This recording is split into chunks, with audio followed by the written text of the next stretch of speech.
अगर भारत में चुनाव के बाद नरेंद्र मोदी से हटकर किसी और को प्रधानमंत्री बनने का मौका मिलेगा बीजेपी की पार्टी को छोड़कर, तो मैं जिम्मेदारी से कह रहा हूं कि हम उसकी तारीफ करेंगे। हम भी चाहते हैं कि हमारा देश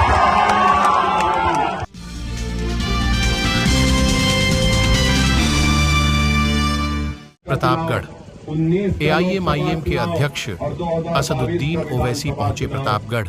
अपना दल कमेरावादी की पल्लवी पटेल भी साथ पहुंची। पीडीएम प्रत्याशी आरशी पटेल के समर्थन में मांगा सहयोग। ओवैसी का बयान, अखिलेश यादव मुस्लिमों की तकलीफ को नहीं समझते, उन्हें सिर्फ मुसलमानों का वोट चाहिए। बस अगर सपा को वोट देंगे तो सिर्फ वोट डालने वाले ही रह जाएंगे। सीएए को काला कानून बताकर मैंने फाड़ा। मुस्लिम महिलाओं के लिए ट्रिपल तलाक का गलत कानून लाया गया। पीएम कहते हैं कि मुस्लिम ज्यादा बच्चे पैदा करते हैं। पीएम मोदी ने मुसलमानों को गायब कर दिया है। सीएम योगी को जिंदों की फिक्र नहीं, आत्माओं की फिक्र है। छुट्टा जानवर खेतों को बर्बाद कर डाल रहे हैं। हम किसी के गले से उतरा हुआ मंगलसूत्र नहीं लेते। जुल्म करने वालों का जल्द ही खात्मा हो जाएगा।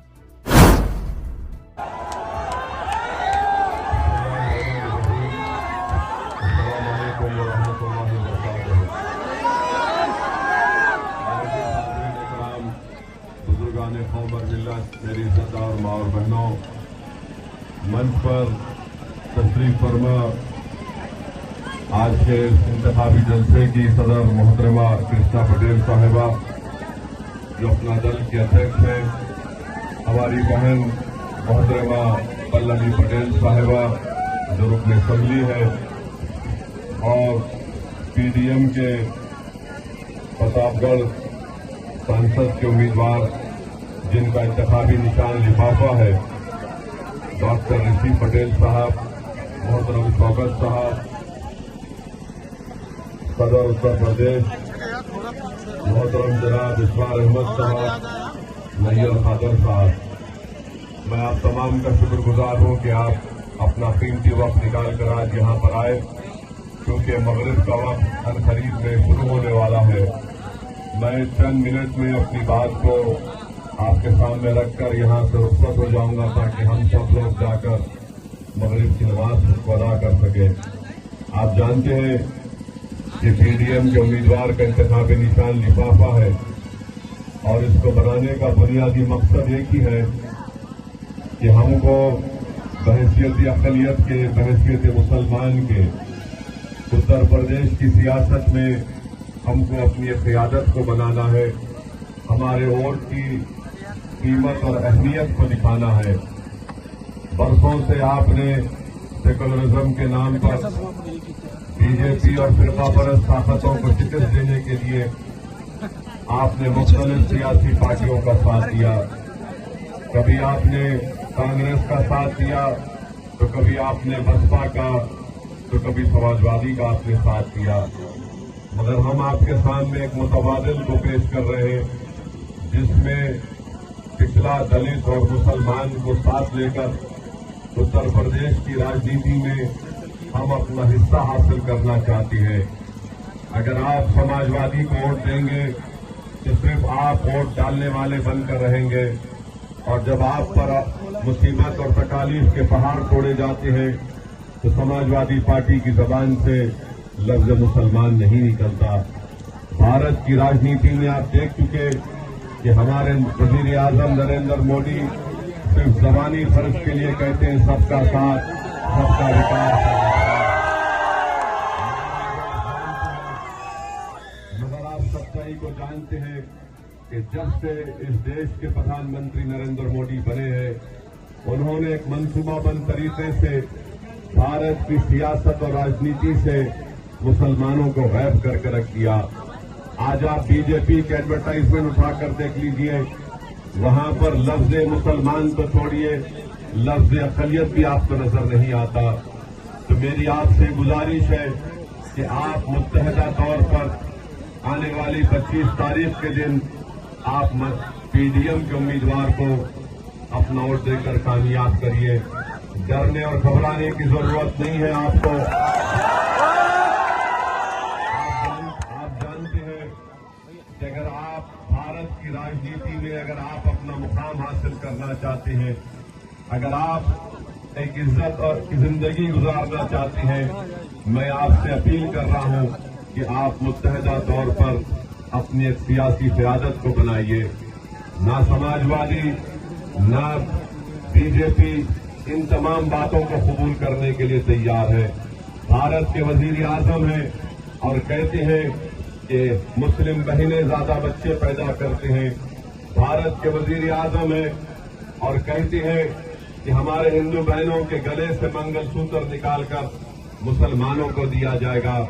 भारत के वजीर आजम है और 17 करोड़ अवाम के ताल्लुक से वजीर आजम कहते हैं कि हम घुसपैठी हैं, जिहादी हैं। कोई यहाँ का उत्तर प्रदेश का मुख्यमंत्री कहता है कि किसी की आत्मा आ गई है, वो हो रहा है। याद रखिए, अगर आप अपनी क़यादत नहीं बनाएंगे तो फिर हमको या तो ऐसा जहर दिया जाएगा जिससे हमारी जल्दी मौत हो जाएगी, या फिर ऐसा स्लो पॉइजन दिया जाएगा कि वो स्लो पॉइजन से भी हमारी मौत होगी। तो सियासी तौर पर हमको जिंदा रहने के लिए मैं आपसे बार बार कह रहा हूं, मैं हमेशा उत्तर प्रदेश आता रहा और आपसे ही बात को कहता रहा। बात ने यकीन किया, बात ने सिर्फ जलसे में आकर मेरी बात को सुनकर चले गए। मगर बताइए आप, 2014 का लोकसभा का चुनाव, 17 का विधानसभा का चुनाव, 19 का लोकसभा चुनाव और 2022 का विधानसभा चुनाव, अगर मैं आपसे कहूंगा कि क्या आपने बीजेपी को वोट दिया तो आप सब हाथ उठाकर कहेंगे कि हमने वोट नहीं दिया। अगर का चुनाव, 19 का लोकसभा चुनाव और 2022 का विधानसभा चुनाव, अगर मैं आपसे कहूंगा कि क्या आपने बीजेपी को वोट दिया तो आप सब हाथ उठाकर कहेंगे कि हमने वोट नहीं दिया। अगर मैं आपसे पूछूंगा कि तुमने वोट क्यों दिया समाजवादी को तो आप कहेंगे कि वो बीजेपी को हराने के लिए दिया। मगर बताइए आपका वोट कहां चला गया है। तो मेरे अजीज दोस्तों और बुजुर्गों, मेरी आपसे दबन गुजारिश है कि आज आपके दरमियान में एक मुतबादिल है, एक विकल्प है। बीजेपी को अगर कोई रोक सकता है तो ये पीडीएम का इत्तेहाद रोक सकता है, जिसमें पिछला भी है।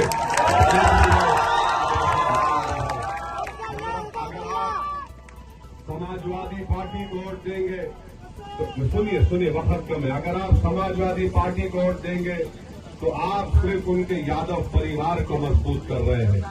बताइए, आज आप देखते हैं कि यही इलाहाबाद में एक शख्स जिसको कोर्ट ने सजा दे दी गई थी, जिसके हाथों में हथकड़ियां थी, पुलिस की मौजूदगी में उसको हत्या कर दी गई। कोई नाम लेने तैयार नहीं था। मैंने खुलकर कहा कि अतीक अहमद का कत्ल है ये, और कत्ल करने वालों पर एक्शन लेना चाहिए। फिर आप देखते हैं कि जेल में मुख्तार अंसारी, उनका परिवार कह रहा है कि उनको स्लो पॉइजन दे दिया गया। जब नाम लेने के लिए तैयार नहीं है तो वोट के हकदार कैसे बन सकते हैं आपके? बताइए आप बताइए, कब तक हम सिर्फ जिंदा रहने के लिए वोट का इस्तेमाल करेंगे? क्या हमारे इस गांव में हमारे बच्चों को शिक्षा की जरूरत नहीं है, अस्पताल की जरूरत नहीं है, इंसाफ की जरूरत नहीं है? चुनाव आएगा और सब आपके दरमियान में आकर कहेंगे कि इनका खौफ दिलाया जाएगा, बीजेपी का खौफ दिलाया जाएगा। तो कभी ये बताएंगे कि हमको वोट दो, हम तुम्हारी इबादत गाहों की हिफाजत करेंगे, हम तुम्हारे घर की हिफाजत करेंगे। जो लोग समाजवादी पार्टी को वोट देना चाह रहे हैं, आपका इख्तियार है, आप जिसको चाहे वोट दें। मगर बताइए, जब बुलडोजर से घर तोड़े जा रहे थे तो क्या अखिलेश यादव आज आपके दरमियान में आकर खड़े थे? जब बुलडोजर चलाए जा रहे थे तो जावेद, सुनिए, जब बुलडोजर, सुनिए भाई सुनिए, अरे सुन तो लीजिए, जब बुलडोजर चल रहा था तो जेल को कौन जाता है? जावेद जाता है, शालम जाता है, जीशान रहमानी जाता है। ये कौन है? ये मंजलिस के हमारे सिपाही हैं। इसीलिए मैं आपसे अपील कर रहा हूं। अब रहा सवाल कि प्रधानमंत्री जो बार बार ये भाषण देते हैं कि बच्चे ज्यादा पैदा कर रहे हैं, प्रधानमंत्री आपके खुद 6 भाई हैं, अमित शाह के 6 बहनें हैं, प्रधानमंत्री ये भूल जाते हैं कि भारत सरकार का डेटा ये कहता है कि मुस्लिम खवातीन का, महिलाओं का TFR रेट गिरा है। हम भारत के प्रधानमंत्री को पहले भी कह चुके और आज भी कह रहे हैं कि हम किसी के गले से उतरा हुआ मंगलसूत्र लेने वाले नहीं हैं। हम उस मंगलसूत्र को बचाने वालों का नाम मुसलमान है। प्रधानमंत्री कहते हैं कि मंदिर को ताला लग जाएगा। प्रधानमंत्री कभी हमारे साथ चलो, आप उत्तर प्रदेश, हम आपको ऐसे फैक्ट्री दिखाएंगे कि तुमने रातों रात 500 की नोट को गायब तो कर दिया, मगर तुम्हारे इस फैसले की वजह से पूरे भारत में उत्तर प्रदेश में फैक्ट्रियों को ताला लग गया। गरीब परेशान आज भी है, कर्जों में डूब चुका है। प्रधानमंत्री ने कहते हैं कि ताला लग जाएगा। अरे बताओ, तुमने पूरे भारत में चंद घंटों में लॉकडाउन का ऐलान कर दिया, तुमने पूरे भारत को ताला लगा दिया, तो जितने उत्तर प्रदेश के नौजवान लोग मुंबई में थे, दिल्ली, हैदराबाद में थे, वो वापस अपने वतन को नहीं आ सके। यहाँ पर इसीलिए हम आपसे कह रहे हैं कि प्रधानमंत्री अपने असली एजेंडे पर आ चुके हैं और बात कर रहे हैं, सिर्फ ऐसी बातें प्रधानमंत्री कर रहे हैं। और फिर उत्तर प्रदेश के मुख्यमंत्री बोलते हैं कि फुलां की आत्मा आ गई। हम जानना चाहते हैं उत्तर प्रदेश के मुख्यमंत्री से कि 500 साल हो गया उस शख्स को मरकर, उसकी आत्मा आपको कैसे मालूम यहां पर आ गई? तो मालूम हुआ कि उत्तर प्रदेश के मुख्यमंत्री को जिंदों की फिक्र नहीं है, आत्माओं की फिक्र है उनको। अच्छा, अगर आत्मा आ गई तो क्या गोडसे की आत्मा थी जिसने उत्तर प्रदेश के नौजवानों का इम्तिहान का पेपर लीक कर दिया? बताओ। प्रधानमंत्री ने विधानसभा के चुनाव में कहा था, तीसरे फेज के चुनाव में कहा था कि चुट्टा जानवर को मैं रोक दूंगा। प्रधानमंत्री आप दिल्ली में आराम से बैठे, चुट्टा जानवर पूरे उत्तर प्रदेश के किसानों को, खेतों को बर्बाद करते चला जा रहा है। मेरे अजीज दोस्तों और बुजुर्गों, फिर आप देखते हैं समाजवादी पार्टी आज कह रहे हैं, बड़ी बड़ी बातें कर रहे हैं, इनके बस की बात नहीं है, और इंशाअल्लाह PDM के MP बनेंगे। अगर भारत में चुनाव के बाद नरेंद्र मोदी से हटकर किसी और को प्रधानमंत्री बनने का मौका मिलेगा बीजेपी की पार्टी को छोड़कर, तो मैं जिम्मेदारी से कह रहा हूं कि हम उसकी तारीफ करेंगे। हम भी चाहते हैं कि हमारा देश तो मेरी आप तमाम से, मेरे भाई सुनको लीजिए, आप अपने वीडियो रिकॉर्डिंग करने के लिए नारा लगा रहे, मत करिए। आप ये सुन तो लीजिए हमारी बात। अगर आपका MP जीत कर जाएगा, अगर कल भारत की पार्लियामेंट में यूनिफॉर्म सिविल कोड, यकसा सिविल कोड का बिल लाया जाएगा, तो क्या अखिलेश यादव खड़े होकर उसकी मुखालिफत करेंगे? CAA का कानून जब भारत की पार्लियामेंट में लाया गया, आपने देखा, दुनिया ने देखा, अल्लाह ने हमको तौफीक दी, हमने बीजेपी के 300 MP मोदी और शाह के सामने उस बिल को काला कानून कहकर उस बिल को फाड़ दिया था। का हलफ कानून लाया गया जो मुस्लिम महिलाओं के खिलाफ है। पूछिए लोगों से क्या कहना चाहते हैं उस पर। अखिलेश की जबान से लफ्ज मुसलमान नहीं निकलता, कभी नहीं निकलेगा, याद रख लो आप मेरी इस बात को। ये सिर्फ वोट लेना चाहते हैं, मगर आपकी तकालीफ को दूर करना नहीं चाहते। ये वोट लेना चाहते हैं ताकि सत्ता की राजनीतियों में, महलों में इनका महल तामीर हो जाए, मगर आपकी क़यादत को देखना नहीं चाहते। तो मैं आपसे अपील कर रहा हूं कि 25 तारीख के दिन लिफाफे के निशान पर आप बटन दबाकर PDM के इस इत्तेहाद को कामयाब करिए। और हमने ये इत्तेहाद जो बनाया है सिर्फ पार्लियामेंट के चुनाव के लिए नहीं, बल्कि इंशाअल्लाह ताला आने वाले लोकल बॉडी के लिए, जिला परिषद के चुनाव में भी और विधानसभा के चुनाव जब होंगे, हम अपनी बहन के साथ आज खड़े हैं, इंशाअल्लाह ताला कल भी उनके साथ खड़े रहेंगे। हमारी आप तमाम से अपील है कि 25 तारीख के दिन सुबह के अवलीन वक्त में अपने घर से निकलकर अपना एक वोट का इस्तेमाल करिए, अपने इत्तेहाद का सबूत दीजिए और डरने और घबराने की जरूरत नहीं है। इंशाअल्लाह ताला याद रखिए मेरी इस बात को, फिरौन को भी, नमरूद को भी बड़ा दाम था कि मेरा इक़्तिदार खत्म नहीं होगा, मगर दुनिया ने देख लिया कि फिरौन भी मिट गया, नमरूद भी मिट गया। इंशाअल्लाह ताला वक्त के फिरौन और नमरूद मिटेंगे और